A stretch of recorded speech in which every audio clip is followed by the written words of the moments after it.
Hello, I'm Brian J.M. Nabran. So, the study all about the structures of globalization. So, what globalization means? So, globalization is a word used to describe the growing independence of the world's economies, cultures, and population, brought by cross-border trade in goods and services, technology, and flows of investment, people, and information.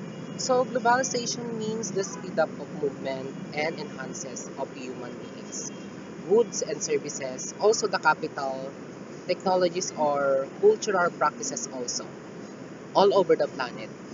One of the effects of globalization is promote and increases interaction between different religions and population around the globe. Globalization and competitiveness.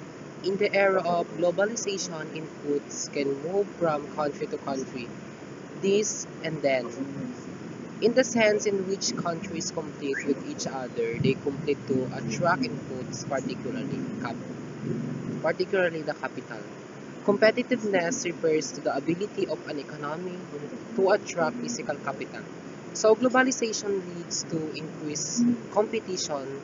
This competition can be related to product and service costs and price, target market, technological adaptation, quick response, quick production by companies, etc. When a company produces with less cost of sales, cheaper, it's all able to increase its market share. A brief modern history of globalization. When Chinese e-commerce giant Alibaba in 2018 announced it had chosen the Asian city of Xi'an as the site for its new regional headquarters. So the symbolic value was lost on the company. It had brought globalization to the Asian birthplace. So the start of the old Silk Road, it named its new officers Silk Road headquarters. So the city where globalization had started more than 2,000 years would also have the stake in globalization's future. Alibaba shouldn't be alone in looking back as we are entering a new digital driven era of globalization. We call it globalization 4.0 in a north while that we do the same. When did globalization start? Uh, what were its major phases and where it headed tomorrow? Besides, this also caps our series of globalization. The series was written ahead of the 2009 annual meeting of the World Economic Forum in Davos, which focuses on globalization 4.0. First pieces, we look at the some winners and losers of the globalization, culture globalization and digital globalization. Now we look back at the history so we can read international trade start and now did the lead of to globalization. So people have been goods almost as long as they have been around, but was in the first century BC. A remarkable phenomenon occupied the first time in history.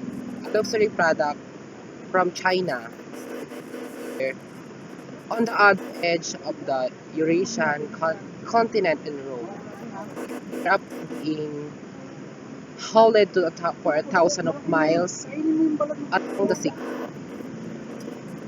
It had stopped being a local or regional affair and started to become global. So, otherwise, that is not to say globalization had started in the earliest.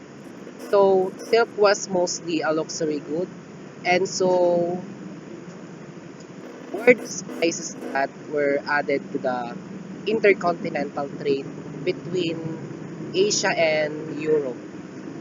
As the percentage of the total economy, the value of this export was tiny, and many middlemen were involved to get the good to their destination. But global trade links were estimated now, and for those involved, it was a gold mine from purchase price to final sales price, multiple went in a dozen. Beside, the Silk Road couldn't prosper in the part because two great empires much of the route. It was interrupted. It was the most often. Why? It because of the blockage eventually closed.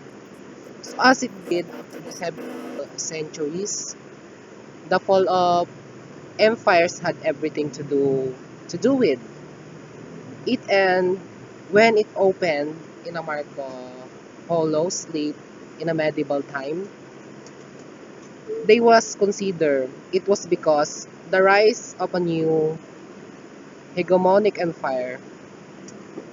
Laws pattern well seen of the history of the trade. It thrives when nations protect,